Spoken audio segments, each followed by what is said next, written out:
Here's a story of a guy named Barry who was spying with some very dirty friends. There was Brennan, Rice, and Clapper at the center, pushing all their shady friends. Here's a story of a man named Comey with McCabe and Peter Stroke behind the scenes.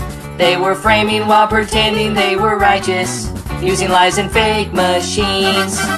Till the one day when they all began colluding, and they knew they had to try and stop the Don. So they cooked up Russiagate and phony FISA. That's the way they all became the Berry Bunch. The Berry Bunch.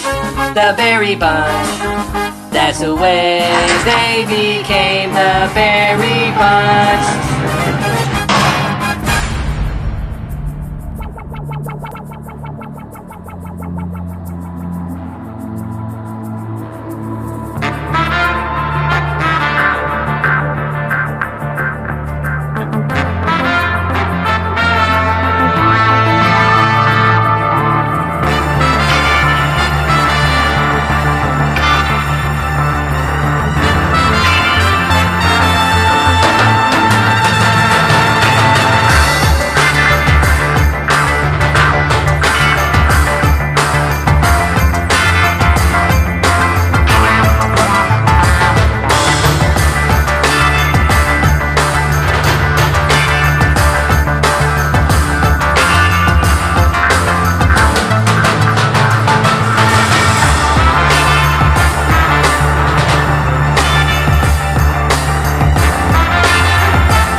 Tuesday evening, everybody. Chris and McDonald with you on the McFiles, and we've got the one and only Jeemes Akers right here on the phone with us tonight. It is good to see you. We had him laughing on the Berry Bunch.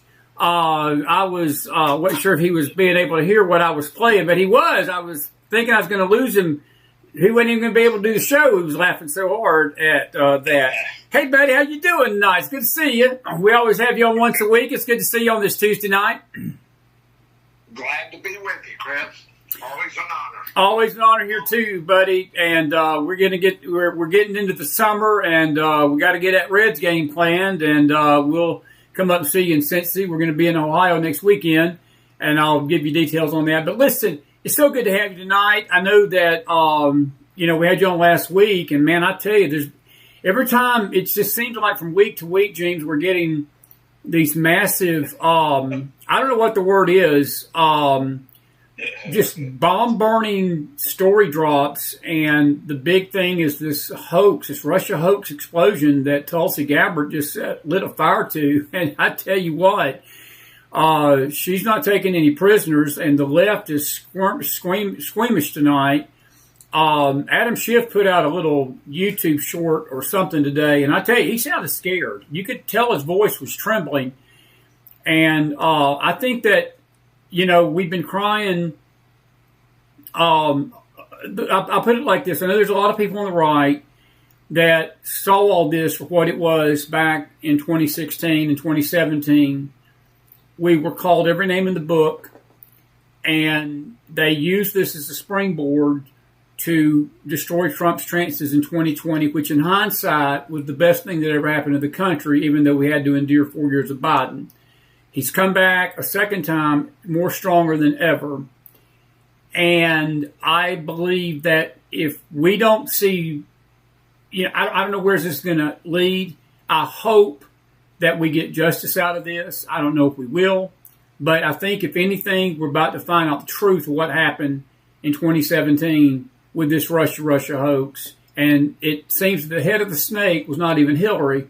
Head of the snake was none other than the former president, that President Trump pretty much called for his arrest today. And I don't know if I've seen that one before, but Trump pretty much laid it on the law. He believes Obama needs to be in jail for this. What's your thoughts on all this tonight? Well, I'm like you. I hope they investigate the whole thing. And instead of covering things up or parts of things up, the whole truth about this whole sordid affair comes out. But my thought is that Trump says publicly what he wants to do, whereas the others met in back rooms and plotted behind his back to destroy the guy. Exactly. He comes out and says it. The others all said the same thing about him, about trying to destroy him, but they all did it in backroom conversations. And so I just hope it all comes to light. I hope, that there's a reinvestigation of Hillary's leaking of classified information. I hope Kobe's put back on the hot seat. I hope the former DNI and head of CIA, I hope their roles in it. I hope it's all just thoroughly investigated. You've been a. Me too. You've been a former CIA analyst. You're retired now. Had you ever seen, and up to that point, a weaponization of the security agencies against one man like we saw during that time? I have not. And it was unprecedented what they tried to do, Jeemes, to him. And it wasn't just him, but I'm thinking of Roger Stone tonight. I'm thinking of Paul Manafort. I'm thinking of other Trump supporters that they went after, subpoenaed. Carter Page, Bannon, all of them paid a price for just being friends with Donald Trump. And that's who I believe deserves even justice more than Trump. Because I think these people were innocent bystanders. And this left cabal, man, I tell you, they did not care what they did to ruin people's lives. I look at General Flynn. I mean, I've got my issues with Flynn, but I look at what they did to him, man. And some of these people are bankrupt. Rudy Giuliani is bankrupt tonight. I mean, I just think that it's payback time. And I know we don't do eye for an eye, tooth for a tooth stuff. But if they don't have something done and a message sent, this was unacceptable, they'll do it again. And I just think it's time to do it. Now it's time to do it. Yeah, I think there'll be a large sense that it's all politics as usual, and I hope they get past that, and I hope they have a thorough investigation, and that that all the CYA that we're used to seeing in Washington, that it'll all be washed away and the truth comes out. I think there's a much larger picture here, of what they tried to do to Trump. And, and I agree with you. What the various intel and law enforcement agencies did to a sitting president, I don't think there's any historical precedent for it. And if there aren't some consequences for it, the next time those guys get in office, it'll be exactly the same thing. Without a doubt. Speaking of that, I got to ask you about what happened with Jeff Sessions and Bill Barr. Jeemes, do you believe that they saw this same intel? I saw somebody today bring up the question. They said, why didn't the Trump's first administration know this? Because this was all declassified by Tulsi Gabbard. This stuff's been out there. It's not been hidden. I mean, they had it classified. Obama had it classified, or Biden did when he came into office. But this stuff was out there. And it just makes you wonder where Jeff Sessions was in all this. And Bill Barr, Mike Pence, I hear Mike Pence's name being circulated tonight, that he was behind the scenes working to keep this quelched and under wraps. And I don't know that to be true, but I tell you what, Trump didn't have any friends in D.C. in that first term. And I don't think he's got many tonight, but he's got a cabinet that's behind him tonight, this time compared to the one stabbing him in the back last time. Yeah, no, I don't disagree with any of that. I think that things are much different. He has a mandate this time. He had a controversial win the last time. There is an appetite, it seems to me, outside the Beltway to get some justice and to root out all of this deep state rot. And, this may be just a baby step toward it. And as we have talked about many times, what remains to be seen is whether Trump can institutionalize change during his administration, or whether this is a one-on and one-off. If the other party, especially if it leans so far left, comes into power, then they are going to take all sorts of scalps. I can't imagine, but this stuff needs to be rooted out, and this is a once in a lifetime of this republic opportunity to do that, and I'd like to see them take advantage of that while they can. I would too, buddy. I absolutely would. What did you think about Hunter Biden's meltdown day before yesterday about his father and the Dem Party? I made the joke last night that the only people that tell the truth are drunks at 2 a.m., people that are on their deathbed, and people that are talking to their shrink.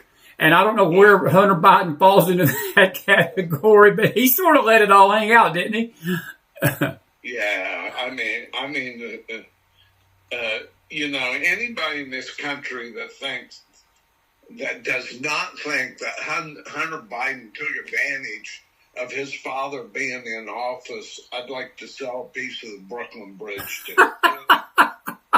Come on. It is just absolutely absurd that they even give 1 minute of airtime to that guy. He should be in jail. Yes, he should. Simple, in my view. James, I want to, and all that's very true. I do want to ask you something. I want to change subject on you a little bit about Israel tonight, to Israel. I still I'm hearing this constantly, this constant barrage that Israel is committing a genocide. And we started talking about this last week. And it seems to me that Israel is not getting credit tonight for stopping a genocide in Syria. They stepped in last week. We talked about the bombing in Damascus. I remember us talking about it last week.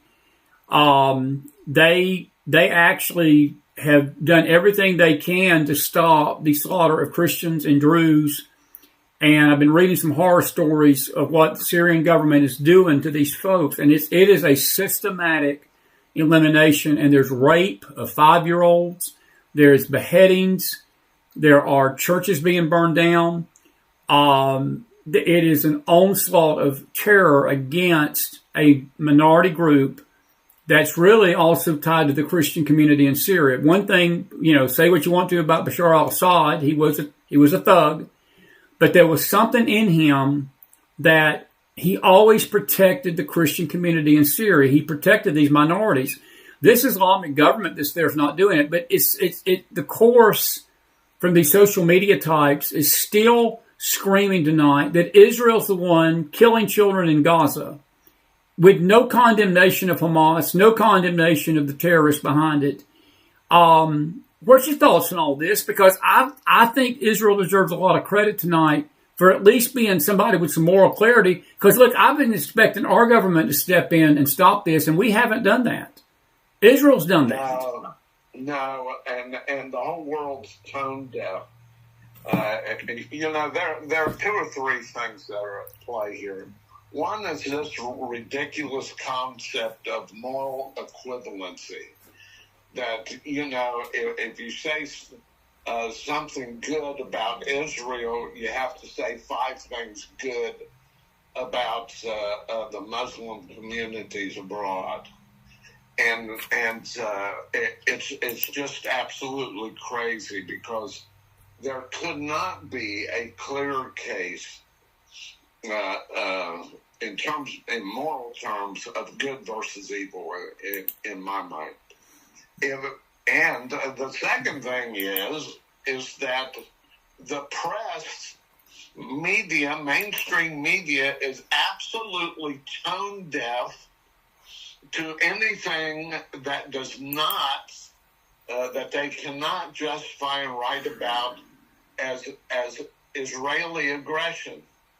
It all goes back to this whole the media tilts left, and the primary ideological basis of the left is a coming out of colleges and universities for the last decade or so is a subtle neo-Marxism that has to find an oppressor class. And in the Middle East, all of these kids in the street, they've just been given a steady diet of this stuff. And the oppressor, the easy oppressor for them to point out is Israel, and they overlook everything else that is the other side is doing, even if it is by several dimensions worse. Absolutely. And those two things are basically the undercurrents of what I see going on here. There are atrocities, unspeakable atrocities by the new regime that is in Syria.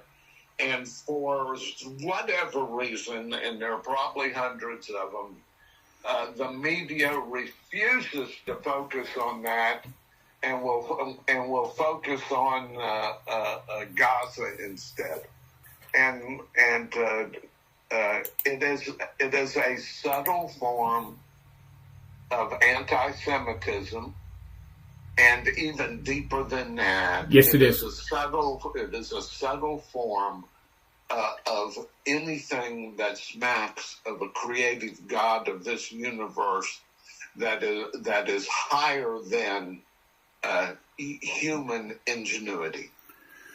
Well said. That is absolutely well said. Do you have you given thought to why this blindness is on our media here in America? It seems that the world's, we expect this out of Europe and other parts of the globe, but it just seems coming from us here in America. We should know better. Should we not know better than this? That she's our only ally over there in the Middle East, and I've never seen more vile hatred over the last 3 to 4 years against a tiny nation coming from our own country than I have, but especially in the last 24 months with these college protests and the viral attacks, some of these big social media platforms that people just are darling with and endowered with. It's a disgrace to me. And I think you just nailed it. And I think it is an insult. It's insulting to the God of heaven that we as Americans, who have been totally blessed because of our treatment of Israel in the past. We're turning over, Jeemes, and that gives me pause for our future. It does. And I know some people don't agree with that because they believe America's future is not tied to Israel. And I'm one that disagrees with that. I think if we're going to survive as a nation, I'm not saying, when I say support Israel, I'm not saying you give a carte blanche ticket to Benjamin Netanyahu and the Israeli government and you say do whichever you want to do, because I think that accountability is both sides. We need to be accountable to her. She needs to be accountable to us. And that's what friends do, because good friends do that to each other. If they're doing something wrong, they go to each other and they reason this out. They discuss it. But what I'm talking about, what I'm seeing in our nation is not even about that. It's a fundamental hatred that is erupting in our own nation's populace toward her. And it's troubling because we're on the brink of electing an Islamic Marxist that's basically called for her destruction in the world's biggest city, brother. Well, there are two factors going on in my mind. And people out there have to decide for themselves. But in my mind, there are two forces at play here. One is demographic. The Muslim population in this country is the fastest growing part of our population. And I used to speak at several conventions and this, that, and the other, and I would have the statistics that by 10, 15 years' time, virtually every major metropolitan area in this country is going to be majority Muslim. So there's a demographics factor going on there. And as they grow in power, there's a reluctance to criticize them, even for the most egregious practices, like cutting out or cutting female sexual organs. Right. It's crazy, and so there is that dynamic that's going on. A second dynamic is the one that you are alluding to. It's a spiritual dynamic, and there is a growing spiritual blindness in this country. So true. And we both are conversant, or at least in as much as I can, studying it, sort of end of days types of things, and the writings of Paul in these various letters and epistles are replete with the idea that the closer we get to the end of time, the more a spiritual darkness will spread. It's like when I read some of these things that are happening around the country, it's like spiritual scales are coming over people's eyes, and they cannot see evil for what it is. They'll label it everything else, but they won't call it evil. And that spiritual darkness and lawlessness that is increasing by the day is a spiritual dynamic, and at its root is something nobody wants to talk about anymore. But at its root is demonic activity. Without a doubt. I want to read you something I saw today, and I'm going to get you to chime in on it. 85% of the world's refugees are Muslim. That's according to a recent report. But they don't seek asylum. Interestingly enough, there are 56 Muslim countries on the earth, Jeemes. They always only seek asylum in non-Muslim countries like ours. Can you tell me why that is? Let me give you my 2 cents. I'm not going to get on my soapbox, I promise. But this is Chris's take on that. I think it's an Islamic takeover. They're trying to take over the West. They're trying to take over nations that they cannot control, because Islam means submission. And they are wanting the West to submit to Sharia law. Is that what you see? Well, yeah. I mean, that is their entire motive. That's their religion in action. I remember in the days after 9/11, the Bush administration was so eager to find moderate Muslims around the world to join them in the Great Crusade. Right. And one of the groups they latched on was the Muslim Brotherhood. The Muslim Brotherhood, in all of their writings and the people that founded the group and the like, are completely sold over to this idea of spreading Islam to the point where they can subjugate everybody else. That's the whole reason. That is the spiritual dynamism, if you like, that has fueled Islam since the days of the Prophet Muhammad. And they will. There are so many things. I used to teach a course out at the College of the Ozarks.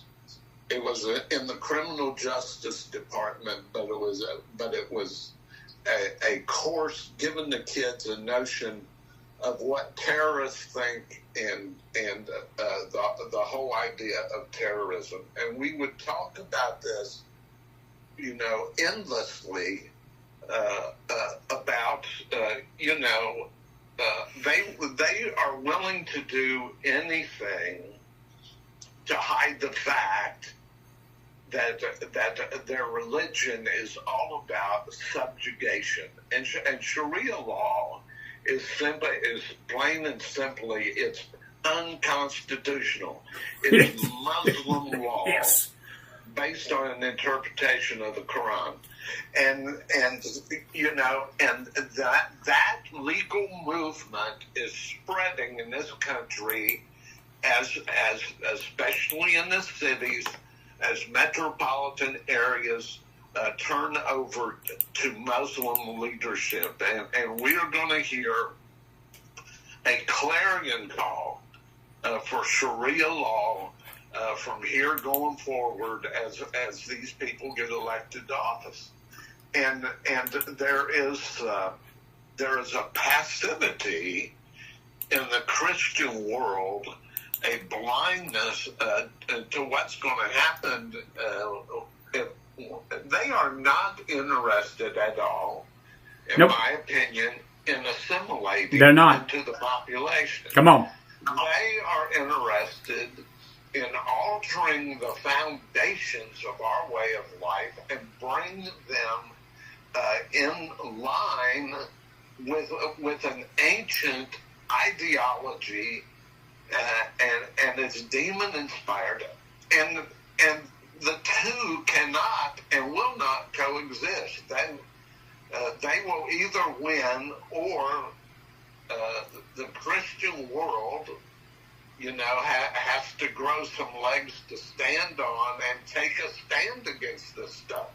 But I don't see it happening anywhere. Do you? No, I think the Christians are so caught up in other things that don't matter to a hill of beans. They're letting the pot burn underneath us, and we don't even realize that these people are using our very laws against us.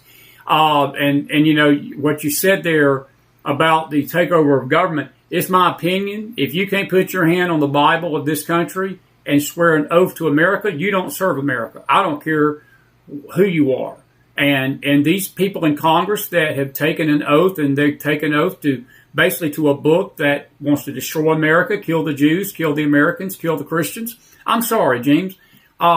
They should not be in Congress. And I don't understand. I know what's happening. You sort of alluded to it. You see, these cities and these states are redistricting these districts. The Dems are behind it. Now, there's a tide right now with the Republicans that they're catching on to this. And there's a great effort by the Republicans to redistrict some of these states. And the census issue, without the illegals, it could be a loss of 5 to 6 seats for California. It could be a red bloodbath, pardon the pun, in Texas. I mean, it could re-alter these. You would have Jasmine Crockett, basically. I don't know if it's going to help the blue states. I'm not saying that we need one-party rule in this country. I'm saying, though, if a foreign-born person cannot pledge allegiance to the flag of the United States of America, they are not fit to serve this country. I know that sounds extreme. I wonder what you feel about that. No, you know, I'm gonna climb right up there on the soapbox with you. You know, if you cannot appreciate this country as a land of opportunity that is specially endowed by God, you know, and if you can't be proud of America, you know, get out. Get out. And if you come across the border and are waving the flag of the country that you just left because you don't have any economic opportunity or freedoms, get back out. That's my view. Let me ask you a question, and I know neither one of us can know the future, like the specific future after Trump. Do you think that we're headed down a road, if we don't get this settled and the populace come to grips with what they're facing, that we could very well have a Omar Mandami running for president at some point? A candidate like him, may not necessarily be him, but we could wind up with a Sharia-type nation. Because, James, look, if this kid is causing the New York populace to fall head over heels in love with him, there's a lot of New York that is. I know that a lot of them are not. But I'm telling you, we better be careful about this Islamic Marxist, because he's controlling that social media, man. And I know the Dems are scared of him because it will be the end of their party if they back him. But there's a lot of Dems that are backing him. And there's a lot of people in New York that right now, even I've seen some Jewish sites that they don't think that he means what he says when he says from Palestine to the sea, which means basically kill all the Jews and run them into the Mediterranean. They don't believe he means that. I think another nation found out the hard way, and I think 6 million Jews found out the hard way with a man named Adolf Hitler, that he meant what he said when he said, I'm going to wipe out all of Jewry across Europe. And I think we better take this kid's words as what he wants to do and what he will do in New York City if he can. Well, I think you have a perfect example. Or in my mind, maybe it's not perfect, but it's a good example of what's happening in London, England. Yes. You know, one of the great cities of the world, the capital of Great Britain, that now has a Muslim mayor. And I'm telling you, things are going south in a hurry in London. And that same pattern will be repeated here. It's so true. That is so true. We're becoming Europe very, very rapidly, my friend. Listen, man, we've already went for almost 40 minutes here. I want to ask you, is there anything that you got on your heart about anything going on in the country, anything domestically, internationally you might want to think we need to be aware of? You know, there was rumblings that Russia threatened Uzbekistan today for sort of backing the play of the Ukraine. Are you concerned that this Russia-Ukraine thing is going to expand? Do you think we get it solved? Or what's your thoughts on the Russia-Ukraine situation real quick? No, I do not believe it's going to get solved. It's rapidly becoming a testing ground for drone technology, which will not bring the conflict any closer to a resolution. And so I think that the stakes are just too high on either side to make any sort of concession. And I see this thing just dragging on for a prolonged period of time. I hope I'm wrong, but that's what I see going on there. Another issue that I would like, since you turned over the mic here, is I'm writing a missive right now, and in it I quote Elon Musk. And he was, I guess about 10 days ago now, he was at some sort of conference, and they asked him about his experience at Doge. And he said, let me give you an illustration he said, what I was trying to do with Doge is like a person that walks on along the seashore, that they see all sorts of used needles. They see feces. They see all sorts of pollution and corruption. And when they bend down to try to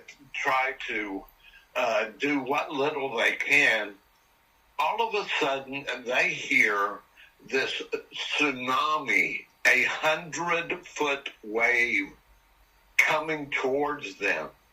And the tsunami is AI that's getting ready to burst on the world.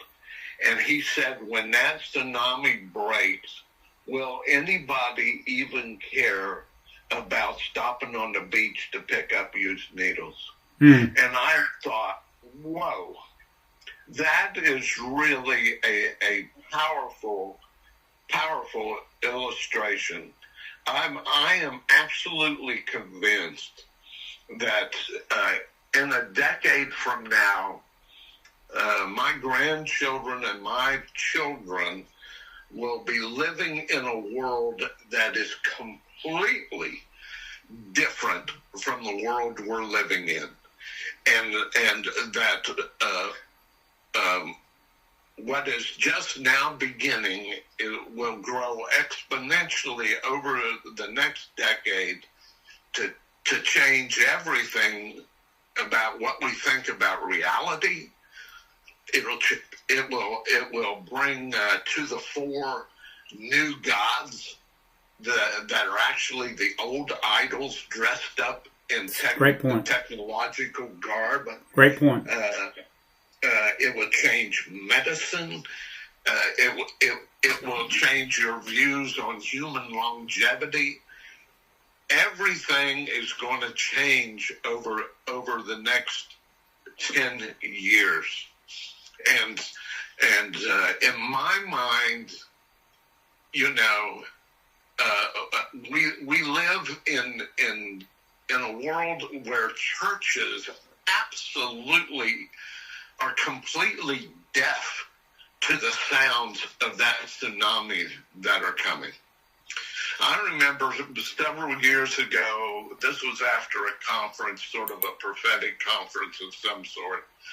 I was sitting in the car and I was talking to two other individuals about how in 10 years' time that we will have to sort of redefine revelation, and that that my grandchildren are going to be able to virtually walk in Sodom and Gomorrah. They will be able to virtually walk in Babel. They will be virtually pressed on every corner by the old idols that are emerging again. And we ignore those changes that are coming, Chris, I respectfully suggest, to our peril. Yes, I do, buddy. I agree. There are changes coming, and I see very, very, very few people in the Christian world, including a number of pastors and evangelists that I really respect, that are addressing that issue head on. And so there may be a handful of people out there among your listeners and among your audience, that sort of take that to heart and run with it. And so that's my 2 cents worth for the evening. No, I think it's more than 2 cents, brother. That is going to happen, that we have got to come to grips with it. And if we don't, as believers, come to grip with it, it's going to run over us like a Mack truck. Do you believe that we are headed for a world where man is trying to become God, Jeemes, and he's doing it through this technology? He's doing it through the control of the technology, because, see, that's the danger of machines taking over our life. We become so dependent on them. We're already dependent on them now. And we have become such a lazy society. We're all lazy. And I think that we just want to click a button and have our lives lived out for us.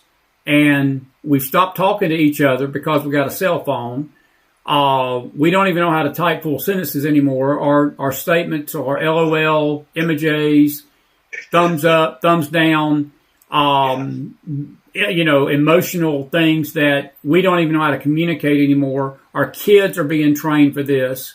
I think you're onto something, and I think it'd be a worth a program here, maybe on your appearance next week, to maybe deal with this a little bit more, because I think it is a danger. I think that we are on a slippery slope, and, if we got 10 years, I would be surprised if we even got 10 years, man, because I think we're already seeing the beginnings of this, and I don't know how fast it's going to rapidly, go into a full-fledged control. But I have seen the same troubling trends too. I'm not talking about filters on people's pictures. I'm talking about the takeover of reality of people's lives, entire lives right now. Is that where we're on the same page on this?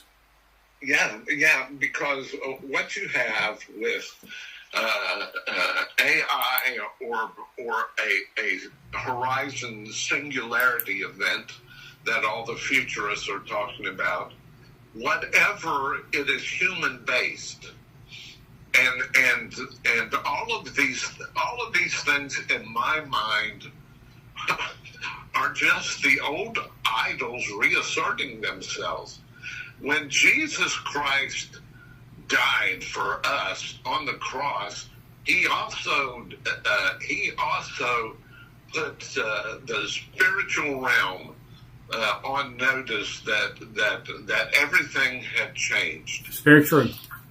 That spiritual realm has figured out a way to circumvent and encroach all of those wonderful changes that were made by Jesus Christ at the cross, so that we don't even talk about that anymore.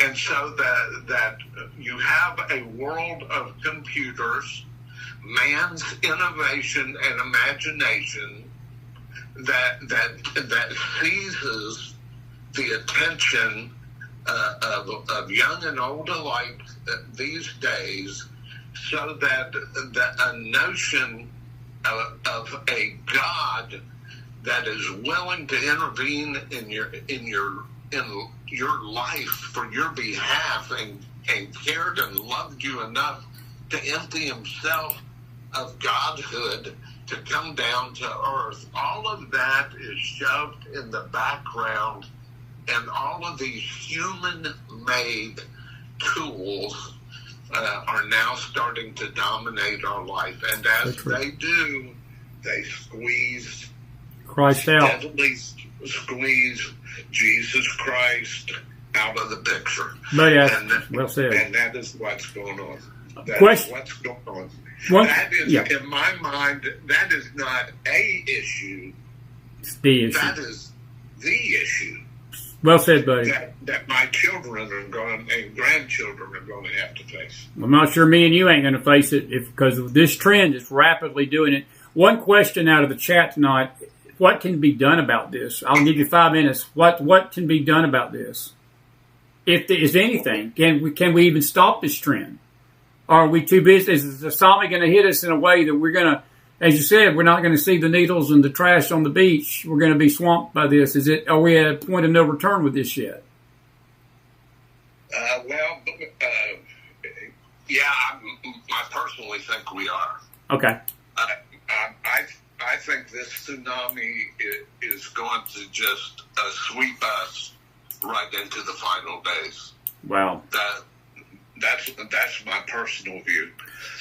If you argue in the alternative, that this country will have, and I've heard some say this, that this country is going to have just an incredible revival that will turn all of these things around. Where is it going to come from, Chris? the churches are more like the world than they are the institution of the church and what it should be. Well, I'll agree, and I think what I see happening is that the gospel, James, as we know it, has been turned into AI reality. It's been turned into something so perverse, and AI has done that because AI is an alternate reality, and there's people that, it's conditioning people not to believe in the afterlife, not to believe in a heaven or hell, not to believe that Jesus is the Son of God. It elevates just religious behavior instead of spiritual transformation. You nailed it. It is literally taking the place of good old-fashioned, Holy Ghost-filled gospel preaching that established this country. I'm a minister. I'm a Bible teacher. And, I'm an old fogey. I got this gray hair to prove it. But I remember the days when this gospel was not outsourced to computers. It was given to people from the heart, from men that had been along with God and got along with God and got the word. They just didn't get a message, but they got the message from God. And now it's like whatever the fad is, whatever the world is clamoring after, that's what people are being fed. And that is going to be the destruction. It's not only going to be the destruction of our nation, it's going to be the destruction of millions of souls in eternity, my friend. And yes. I don't even want to start on that tonight because it's an eternal matter. This is an eternal matter that we're talking about tonight. It is. And the question was, what can we do about it? As this darkness grows, even if it is technologically enabled darkness, God's light will also grow to counteract it. Yes, it will.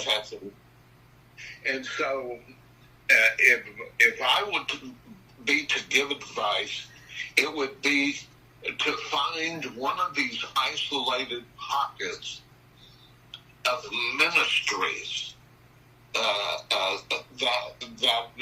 that emphasize the eternal message that Jesus Christ is the way, the truth, and the life, emphasizes the spiritual gifts, and has everything in the proper order. Now those isolated spots are growing fewer in number, but I'm telling you, if you tap into those, because of this phenomena, that God is going to raise up a group of people in the end days that are going to be absolutely fearless, and to counteract this spiritual darkness, this technologically spiritual darkness, there are going to be, God will have a remnant of people that will be able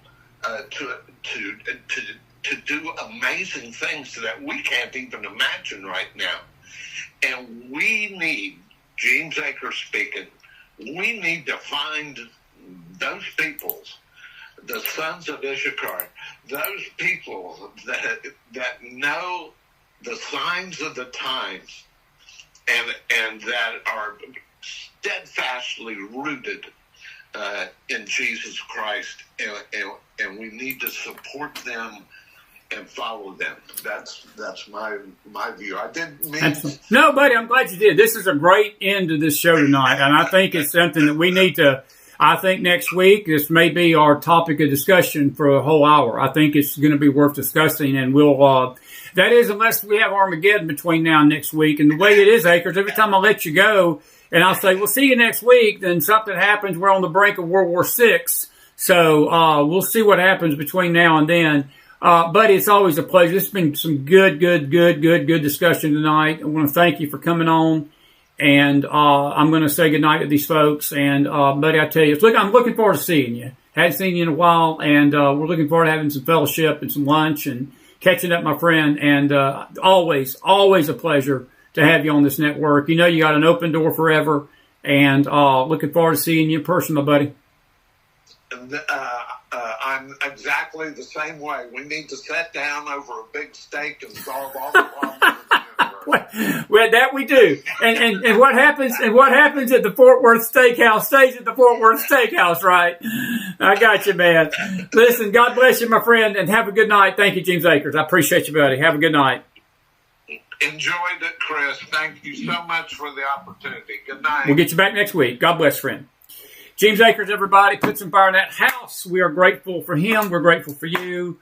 And just a couple of things I'm seeing out there. When somebody says, well, we need to put Jesus back in the schools and universities, let me give you a news flash. We need to put Jesus back in the church. That's part of the problem, folks. The church is trying to put Jesus back in the schools and the universities. Jesus is not even the head of the church right now. We've been talking about this on Wednesday night. We've been talking about the Laodicean church. And Jesus is outside the door knocking, waiting to get in. And we in the church, we can't judge the schools and universities. They're only following our lead.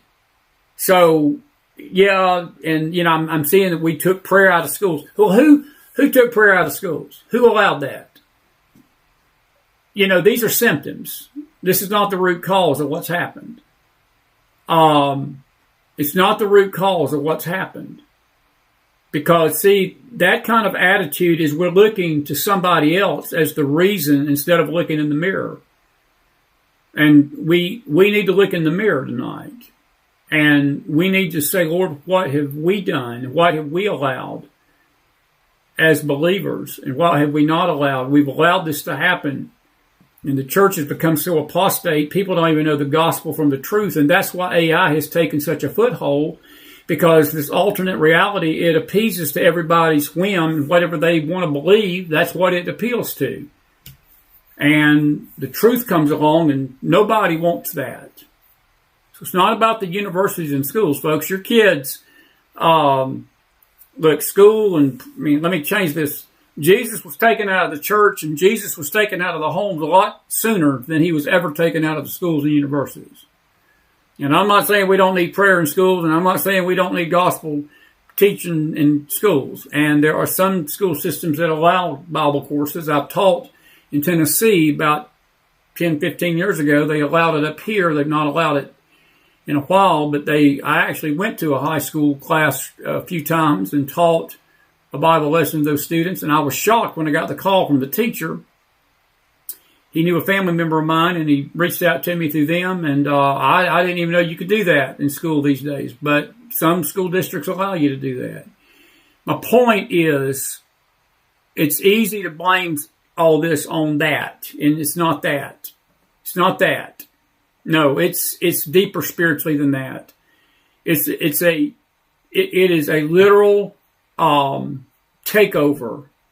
It's a literal takeover in the realm of faith in this nation. And it starts with us, the church. The nation's only a mirror of us. Don't ever forget that. We are not to be a mirror of the nation. And that's what AI is. It's like reverse. It's like it presents us this alternate reality of the world that it wants. And people love it because it appeals to whatever they want Christ to be. It appeals to whatever they want the gospel to be. It appeals to whatever they want God to be. And that's not how this works. It's not supposed to how it's supposed to work. I'll leave it at that. Anyway.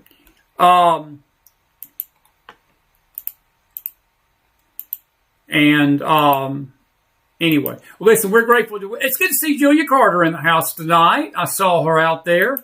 And Julia, it's good to have you back tonight. She's been fighting some things, and we're so grateful to have you, my friend. Really, truly, I mean that. And good to see everybody. Now, if you got a question, folks, I don't need paragraphs. I need questions. If you got a question tonight in a comment, in a sentence, put it in the house. Put it in the house. I'm trying to find... we had the Facebook page up, and we lost it, and now I can't find it. So let's do this. There we go. Let me go over here to Facebook. Good to see all our folks in Facebook tonight, X and Rumble. We got all the network. We've even got the we've already got the personal page up tonight. It's good to see them. And anyway, if you got a question or a comment, real quick, we're going to run a few videos tonight, and we're going to look at a few things. We're going to say goodnight. This is something that we've not really heard a lot about, except we did hear about it today. This is President Trump. The U.S. and Japan, who had been a holdout with the tariffs and all, they came to the table today, and President Trump signed a deal with Japan. $555 billion is coming to America in investments from the Japanese. How about that? That's peachy. Or $55 billion. It's not pocket change, I can tell you that. It's a good amount of money. You can thank President Trump for doing that, and so forth. Here is, I want to play this video right here. This is Tulsi Gabbard tonight. The Obama administration is sort of denying all this stuff that she has brought to the table. Tulsi had something to say about it tonight. This is on Newsmax. Roll tape. We will be releasing further documents tomorrow that will refute that statement. And I would go back and point to, and we will be pulling a whole host of statements that were made by the Obama administration, by Hillary Clinton, by senior Democrat officials, by their friends in the media that state over and over again, after this January 2017 manufactured intelligence document was created, that repeat the narrative. And I'm looking at my notes here. New York Times says Russian hackers acted to aid Trump in the election. Obama's CIA Director John Brennan says there is strong consensus among us to support the CIA claim Russian hackers aided Donald Trump's election. Hillary Clinton said, I would be president if not for the Russian hackers supporting Donald Trump. So there is a vast body of evidence and intelligence that debunks and refutes this statement you've just read and others coming from some of the Democrat leaders in Congress today. Yeah, I'm going to say that again. Obama came out there and said today that it was just common knowledge in the intelligence communities back then. It was no big deal that they were convinced that the Russians hacked the election, contrary to what we've been basically showing you in black and white over the last two programs. Tulsi's got new information. I'm going to play that one more time. Listen carefully to what she says. 1 minute clip. Roll the tape again. Listen to her. We will be releasing further documents. This was today for tomorrow. That will refute that statement.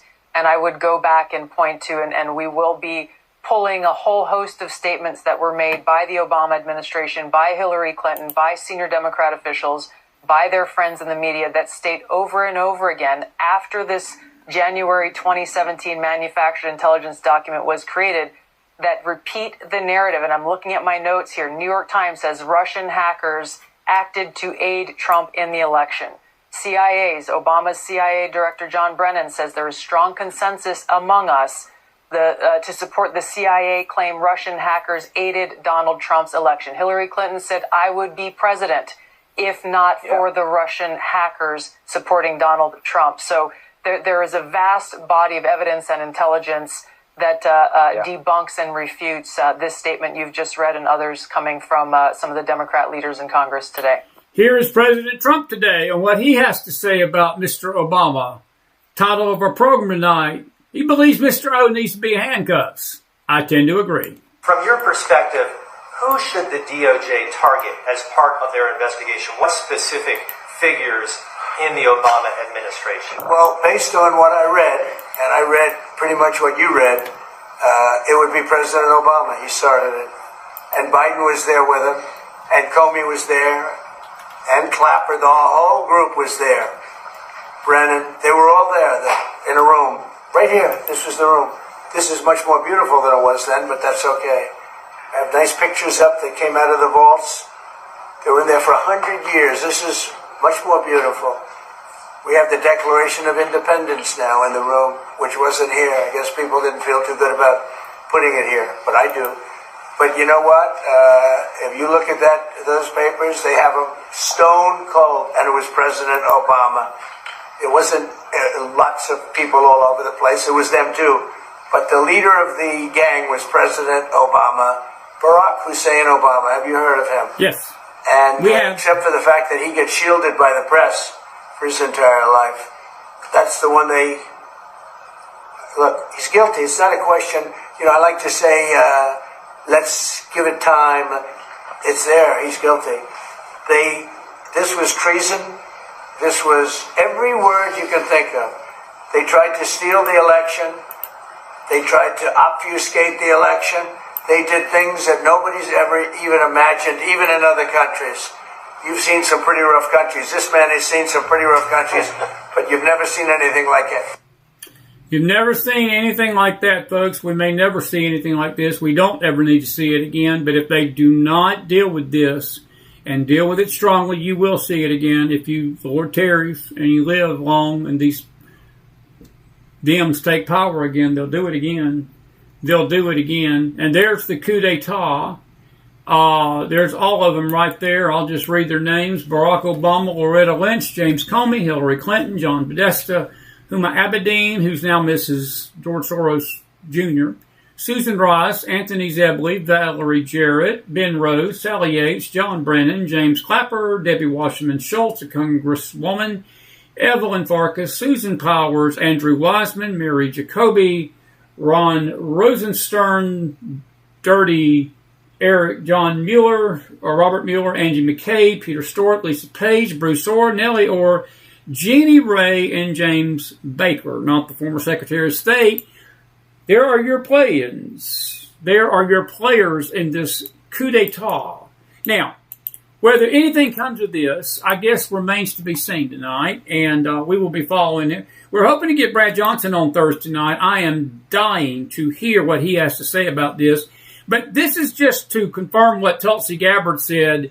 They're screaming tonight, the left is, and Carol Smith, I'm going to get to your question in a minute about the AI. They're screaming tonight that they didn't say that the Russians hacked the election. That's what Obama was basically out there saying today. He said, well, I ain't never said that. But he said it was just the consensus around Washington, D.C. that we thought they did. Well, I don't know what it is about these people. I guess they forget that these videos never get scrubbed. People download them, and when they're saying this crap, and look, I'm not the most versed in splicing this stuff together. That's why we have to play other people's stuff. I wished I had a media person that could do this for me and do this, but this is just a 2-minute clip of the last 8 years. Roll tape. Russia hacking the election to elect Trump is the end of our democracy. Every votes were definitely affected. Russia hacked the election to tilt it to Mr. Trump. The Russians definitively hacked the election. Russia did hack the election. No doubt. The Russians hacked the election. Yes, Russia hacked the election. In fact, Russia hacked the election. President-elect Donald Trump still not sounding convinced that Russia hacked the election. The president does not want to come to terms with the fact that the Russians hacked the election. President Trump says he still wonders if the Russians hacked the election. If you can get them to accept that Russia hacked the election, see if you can get them to accept who won the Civil War. Bye-bye. Bye-bye, Steve. I hope you're enjoying your oblivion. Bye-bye. If he admits it, it casts a shadow on his victory over Hillary Clinton. Russia hacked the election. Russia hacked the election. Russia hacked the election. Russia hacked the election. Let's be clear, Russia hacked the election. Definitively. Russia hacked. Definitively, not just Russia hacked the election, but Aaron Barnett, definitively, Russia hacked the election. And Russia is doing it again now. Election-related cyber hacking. Cyber hacking of U.S. elections. Cyber hacking of the election. Russia was cyber hacking the election. Russia was cyber hacking the election. The CIA, the FBI, NSA. All of these intelligence organizations, 17 intelligence agencies, all conclude that Russia hacked the election. If we They did not. Find out that Donald Trump just theoretically was colluding with Russia while they were hacking the election, that is completely impeachable. Let me tell the gray-headed dude without a brain, I tell you what's about to be impeachable is your hero. He's about to be in an orange jumpsuit. Dossier alleged a conspiracy between the Trump campaign and the Russian effort to hack the election. The director of national intelligence, the head of the National Security Agency, the head of the FBI, all of these intelligence experts saying Russia hacked the Russia hacked the election. The FBI, the CIA, the NSA, the former Director of National Intelligence, James Clapper, I mean, they've all said this. So to believe that that's wrong, you have to believe they're all involved in an elaborate conspiracy to get Donald Trump. He just said it. He just said it. He just said it. He just opened his mouth and declared to you what Tulsi Gabbard declassified yesterday. They were out to get Donald Trump. They were wrong. They were lying. There was a consensus on December the 8th, let me repeat it tonight, of 2016, that the Russians were not able to do this. There was no way they did it. There was one machine in Illinois they thought was suspect. And even that machine, they found that there was no vote manipulation with that machine. The Russians tried it, but they failed. They didn't have the technology to do it. It was only after Trump trounced her and was getting ready to take the oath of office that this secret meeting took place a day after that brief hit Obama's desk, and they said, we've got to make something up to subvert his presidency, so let's change the intel to say the Russians were behind it. Complete lies. And we spent the Mueller probe, we spent the mainstream media crap, this bunch of losers that you just saw for the last 2 minutes. We spent impeachment on it. It destroyed Trump's credibility among many. Even the church people were turning on him. You had pastors sharing this crap out that the Russians were colluding. I saw Trey Gowdy on Fox News during that time telling Fox News, he said, I just wish Trump would leave all the Russians alone and not even open a can of Russian vodka, as if he was giving credence to this crap. Again, I don't know where we saw a report, isolated report yesterday and late yesterday into this afternoon that Mike Pence could have been working behind the scenes. I don't know whether that to be true. And please, folks, we don't need paragraphs about Mike Pence. It's not about Mike Pence tonight. I don't care. What we do know is this. The Russians didn't do it. It was all a bunch of malarkey. People with brains. People with something between their ears. We knew that. We knew that. I am not giving any truck to anybody out there in that Q movement that's taking victory laps tonight and saying, we told you that. No, the Q movement was telling you to trust Jeff Sessions. The Q movement was telling you that Jeff Sessions had this all under control, and this was just all a movie, that this was all just a show. Way back then. So, if you're here for the Q commercial, you're in the wrong dojo, because there ain't no Q lovers here. This is what the Epstein Files has been about, folks. The Epstein Files are the smokescreen to keep you from understanding what this is about. This is a subversion of our government tonight. Ghislaine Maxwell has agreed to testify to the Congress and to Pam Bondi. Pam Bondi actually sent word today that they are working with her to talk to them. I don't care if she talks to Congress. To be frank with you, I could care less about that. But what I do care about is her talking to the Department of Justice. Because the indictment to open those files is not coming, and the indictment of other players in this is not coming from Congress. It is going to come from Pam Bondi, Kash Patel, and Dan Bongino. That's where we need to focus on. I don't care whether she ever steps foot on Capitol Hill. She's not going to tell the... I'm just so sick of congressional hearings, I could vomit. And I think you all are too. The DOJ is the one that she needs to be talking to. And if I'm the DOJ, there's no deal on the table until I get names. If there are names. Because she's got 20 years. She's still facing 15 of those in Tallahassee, Florida, just down the road from me here, not too far. But they were saying it. They were saying it. They were saying it. Carol Smith To your question.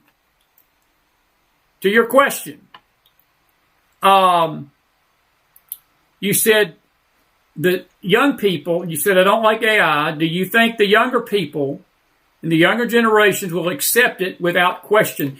Carol, I do. I think that it is, I don't think they understand, I don't think they understand quite the danger of it. Look, I think some people, to me, AI is not just about a filter. People do stuff for fun. There's AI things out there that people get all bent out of shape about a cartoon filter, for God's sake, and they don't need to. But what AI is trying to do, look, we're at a point now, we're already at a point, you can't get a human being on the phone with a corporation. A video that's out there, I've seen videos, and it's a 50-50 shot of that what you're watching is real. It's probably not even 50-50. It may be 30-70 that it's real, because and it's what's happening. But I think what Jeemes was trying to say tonight, this issue has seeped into faith, and it is altering the reality of God himself to a world. And I think that's the concern. And I totally agree with that. And will the younger generation see the danger? Not unless we tell them. And you got to hope they listen to us. I think I might get Magdalene Rose on here about that, because she's versed in this. She's a smart kid. That's a great topic for her. We're going to try to get Magdalene on this week or next. I'm trying my best to get Brad Johnson on Thursday night, because I want Brad's take. Brad's been gone. He's been healing from knee surgery and traveling the world and all that. I cannot wait to hear what Elvis's buddy has to say about this Russia collusion bombshell, and that would be popcorn worthy. If you think the McFiles is popcorn worthy already, just get Brad Johnson on here, and I think that he will be more than willing to talk the popcorn. Thank you, Cleo. Trust Rosenstern and trust Way. Roll. I totally agree. That's exactly what they told us, isn't it? Trust Rosenstern. He ain't really indicting Trump. He ain't really investigating Trump. He ain't investigating Russia collusion. Ray's okay. Don't worry about Ray. You Q people, I hope you're proud of yourself. I really do. All you prophets and all you little religious leaders that you push Q. And see, can I just tell you something tonight, folks? I think some of this AI stuff, this living in a world of non-reality, it started with the Q movement. The ball began rolling down the hole 8 years ago when the QAnons were telling us things like John F. Kennedy Jr. was roaming the earth. Some people thought Kennedy himself is still alive. He don't have to be 130 years old. But anyway, don't get me started.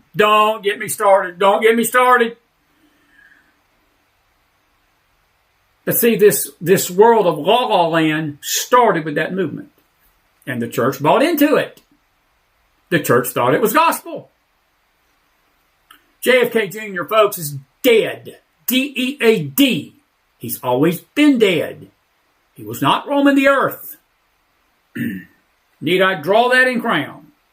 But it's that same kind of thinking, that non-reality kind of thinking, Carol, that's led to this surge in AI technology, because people want an alternate reality than the truth. People are thirsty for it. And I think, James, that last part of this interview tonight, I pray you go back and listen to it again. It's deep. It's deep. Deep stuff. Good to see you, friend, by the way. Good to see you.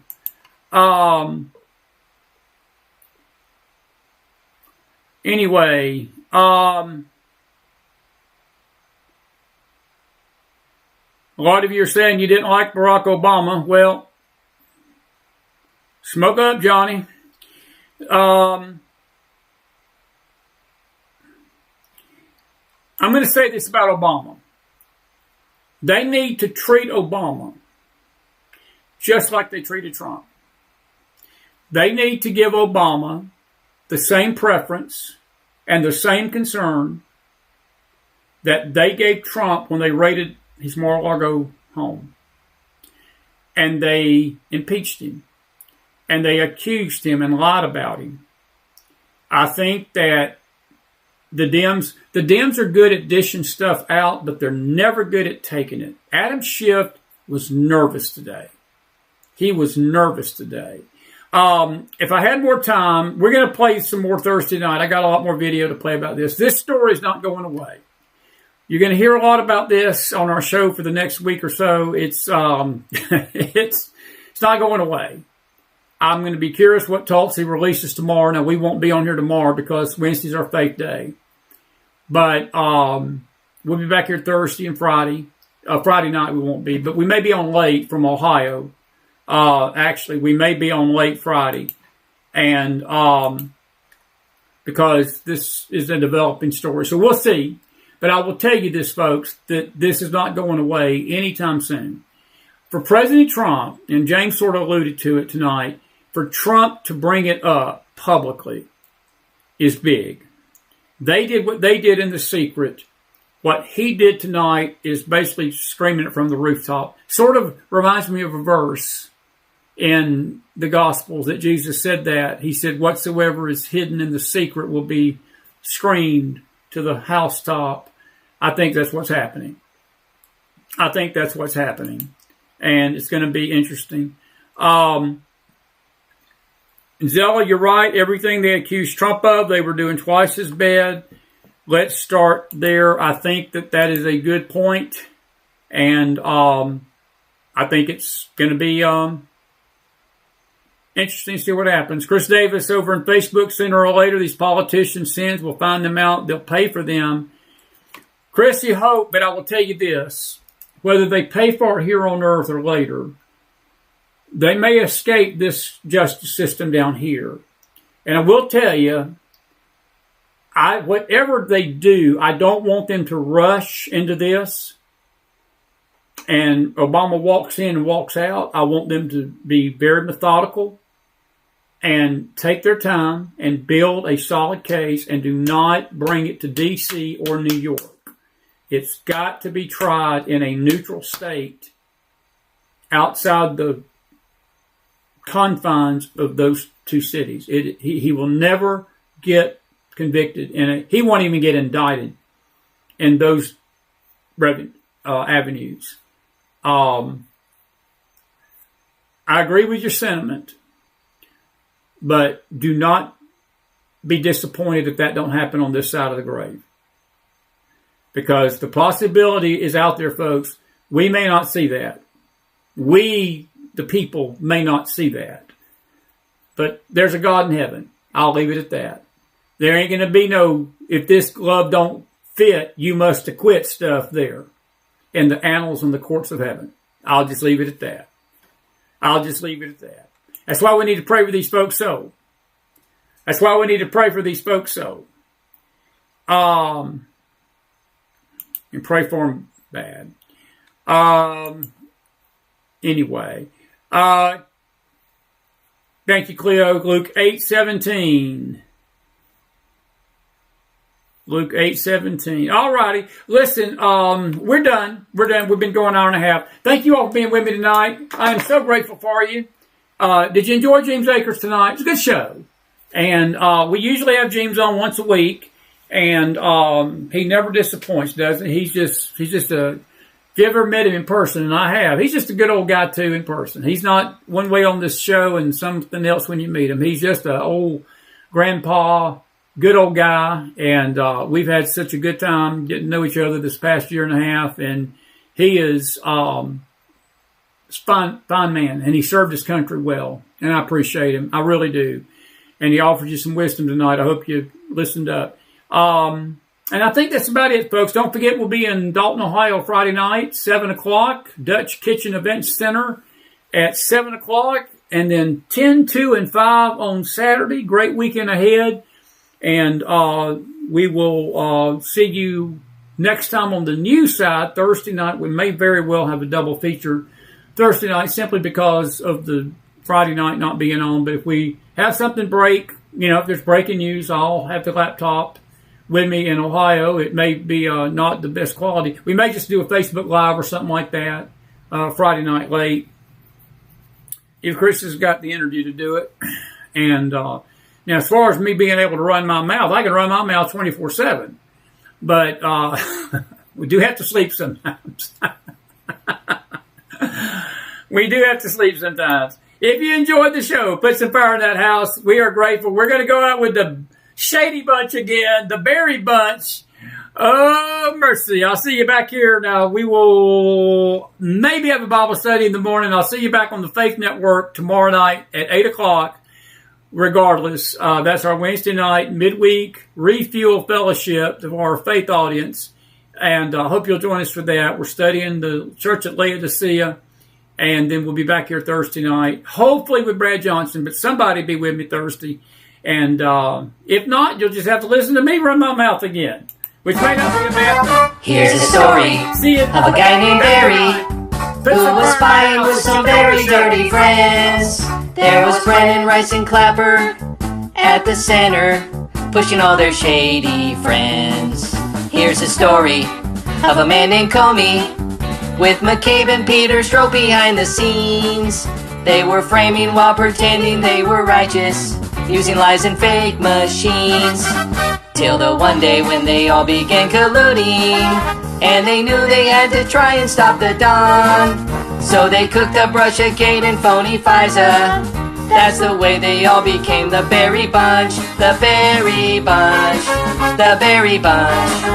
That's the way they became the Berry Bunch.